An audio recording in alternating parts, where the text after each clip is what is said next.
آگے دیکھیں ابو داؤد کے اندر حدیث موجود ہے، آپ نے فرمایا کہ مینڈک کو مت مارے، مینڈک کو مت مارے، پانی کے اندر رہتی ہے اور یہ خشکی کے اندر بھی رہنے والا یہ زمینی جانور ہے، کہا اس کو مت مارے۔ کیوں نہ مارے اس کو؟ وجہ کیا ہے؟ انسان تو اشرف المخلوقات ہے، اللہ رب العالمین کی طرف سے یہ پیغام ہے مینڈک کو مت مارے۔ کیوں نہ مارے؟ فرمایا کہ حدیث مصطفیٰ ہے یہ وہی مینڈک ہے جس نے پھونک ماری تھی ابراہیم علیہ السلام کو، جو اتنا بڑا چیخا اور آگ کا لگایا گیا تھا، یہ مینڈک پھونک مار رہا تھا کہ یہ آگ بجھ جائے۔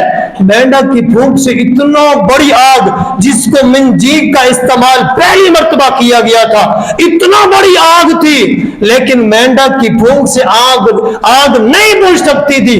اس نے اپنا کام کیا، اپنے حصے کا کام کیا، دیا جلایا، کام کر گئے۔ اللہ رب العالمین کی طرف سے یہ پیغام ملا، مینڈک کو پتہ نہیں ہے آگ بجھے گی یا نہیں بجھے گی، میری پھونک اتنا طاقتور ہے یا نہیں ہے، چھوٹی سی ہے، کتنا نکلتی ہوگی اس کی پھونک، چھوٹا سا اس کا منہ ہے، لیکن نہیں، اپنے حصے کا کام کر گئے۔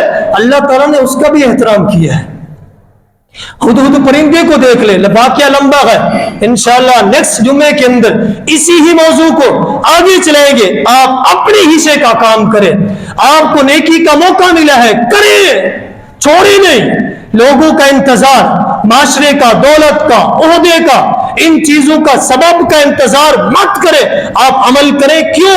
اللہ تعالیٰ نے سب سے پہلے آپ سے پوچھنا ہے آپ نے کیا کیا ہے، کتنا لوگوں کی خدمت کی، کتنا دین کی خدمت کی، کتنا آپ نے عمل کیا ہے نیک۔ پہلے آپ اپنا بتائیں، پھر لوگوں کے متعلق سوال ہوگا۔ تو وما علینا الا البلاغ۔